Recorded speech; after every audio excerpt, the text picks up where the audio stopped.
This episode is brought to you by Taco Bell. Make sure to try the new 10-piece crispy nugget combo along with their new Ice Spice Crunchwrap Supreme Meal and Kung Fu tea because their tea really kicks the Kung Fu out of you. Yo, that was so bad. Welcome back to our podcast, Sitari Telling, where we go to libraries to open books and make happen. Today's big question: what will end up happening with novels in an age of short-form media and storytelling? And how is the traditional novel keeping up with these new forms of storytelling? In this episode, we'll explore how novels are changing form to become more reader-friendly, or how it stays in the same place and gives a punch to the gut filled with emotions. So now get comfortable, sitar down, and we'll get into it. Jason, would you do the honors of asking the first question? I bet.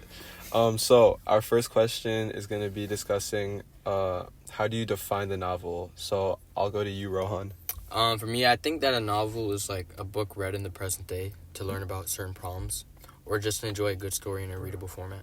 Mm-hmm. I mean, I only agree with half this definition because I believe that a novel is a form of a narrative that can evolve with time to tell a story that will engage with the audience, and this will allow the readers to understand themes through different characters' beliefs and situations. Yeah. I definitely agree with what Aiden said. We can see the different perspectives on issues in the book Behold the Dreamers by Mbolo Mbu. The main protagonist, Jende, is like a man who moved from Cameroon to America, and he's like kind of in search of the American dream, but actually just lives in poverty for like the whole book. And like he kind of foils throughout the story with Clark Edwards, who is like the rich man, and he owns like a lot of luxuries throughout the story.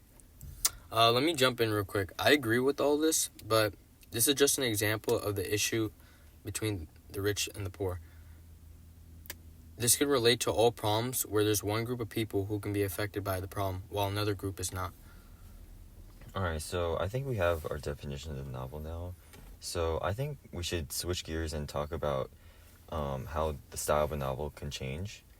So the next question we wanted to present is how are traditional novels adapting to the rise of digital media and short-form storytelling platforms like TikTok, Instagram, and YouTube? For me, I feel like the novel is decreasing in popularity among readers due to new forms of media such as short-form videos and streaming platforms like TikTok, YouTube Shorts, and Instagram Reels, among other things.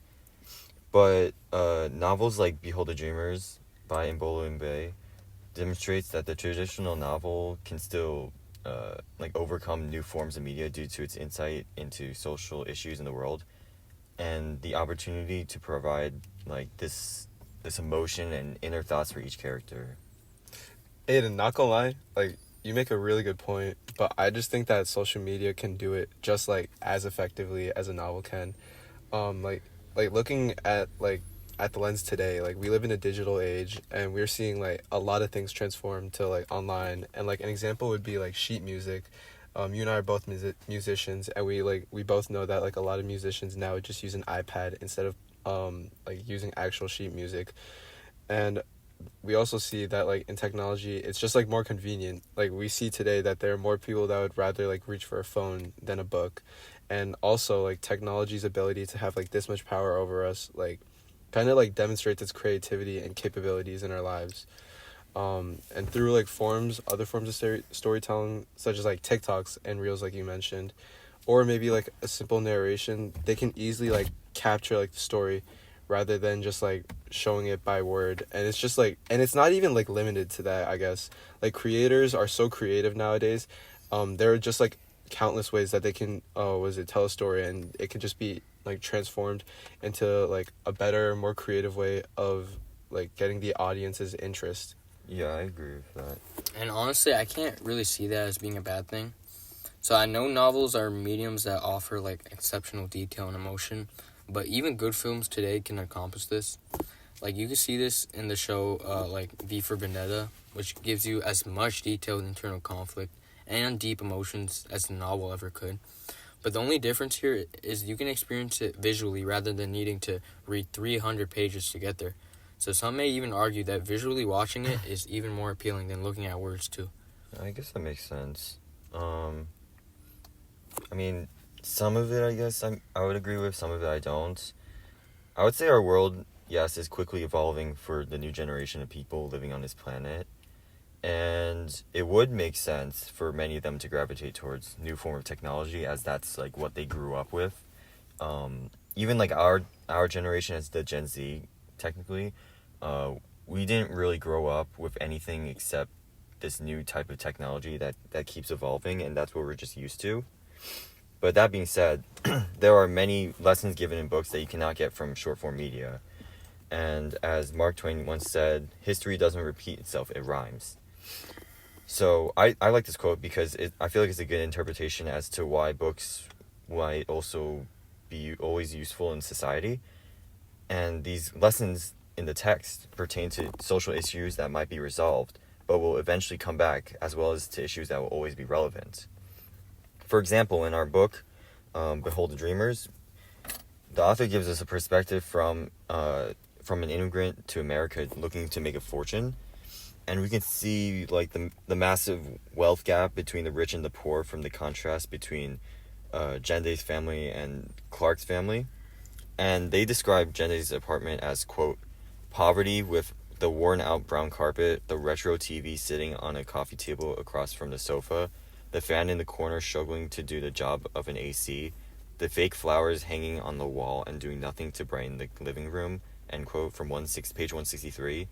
And Clark's vacation house as elegant with, quote, its plush white carpets and wool rugs, which she almost feared stepping on, and its black chandeliers and glass accents, end quote, from page 114.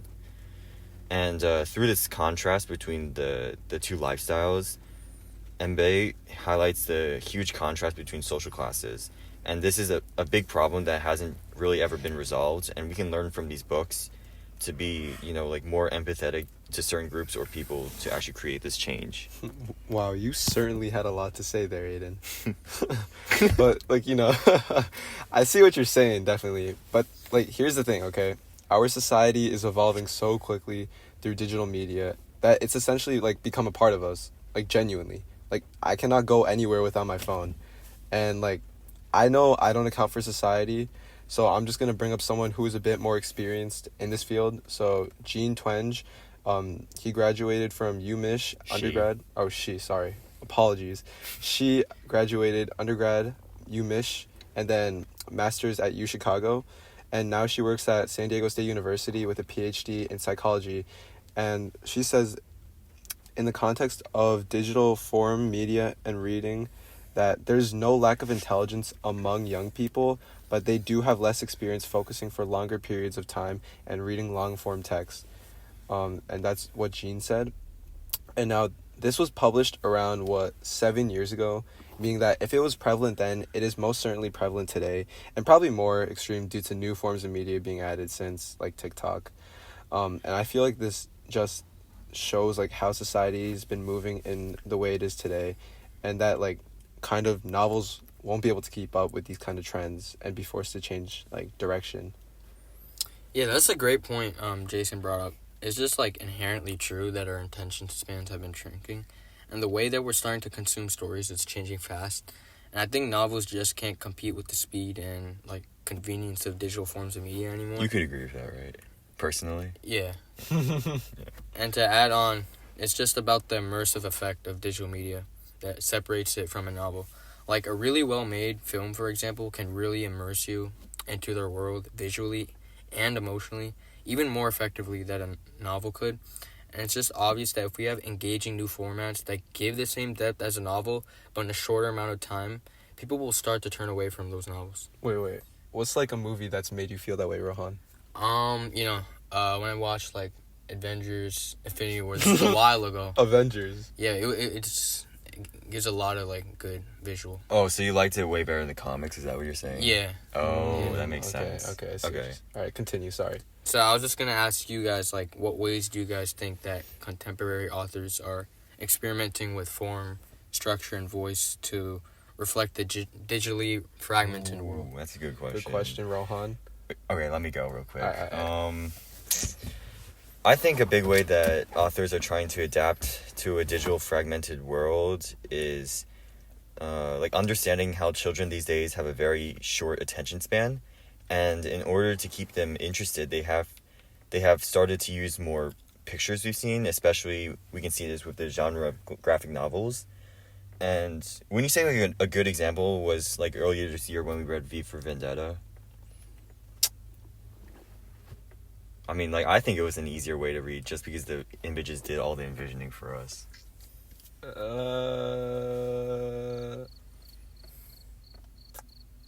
don't. I think you're on your own for that one. But like, really, like, what about like the deeper thinking? Like, we can't really get that from graphic novels, right? Not necessarily. Like, although we can't read the inner thoughts of the characters, we can still get a better visual on the emotions that the characters have. And this is going to allow you to understand the groups of people who are affected by certain social issues. This is achieved by not only hearing their stories, but also seeing their emotions, fear, hope, and love happen in real time in a way that visuals can display, but words really just can't. And it makes the viewing experience just more immersive, relatable, and especially for those people who are able to connect better through visual images rather than those long walls of text. I mean, but for real, at the end of the day, I don't really think it's saying, it's about saying like one form of storytelling is necessarily better than the others. It's really just about understanding what each medium is able to offer. I mean, I think novels aren't really a dominant medium anymore, but they still hold the advantage in giving us the ability to slow down time for reflection. Stories like Behold a Dreamer aren't just forms of entertainment. They challenge our thinking and they really make us think more deeply about our world. And I really think that as long as we could like keep looking for significant meaning in our stories, novels, movies, or like even TikTok, the soul of storytelling will keep changing and evolving, and the novel necessarily won't disappear. It'll just find new ways to matter. What a beautiful way to put it, Aiden. And look at the time, and that's like a crunch wrap. You see what I did there? Crunch wrap, Taco Bell. All right. Anyway, that's a wrap on today's episode for Satari Telling. Whether you agree with our stances or not, we hope you learned something from this episode. From Behold the Dreamers to V for Vendetta, it's definitely obvious that the novel medium is evolving. But we believe that, or not we believe, some of us will believe that it will always remain to remind us of like the social issues in place. If you liked today's episode, please leave 5 stars, pay our rent, and thank you again to our sponsors, Taco Bell and Kung Fu Tea. Bye. Yeah.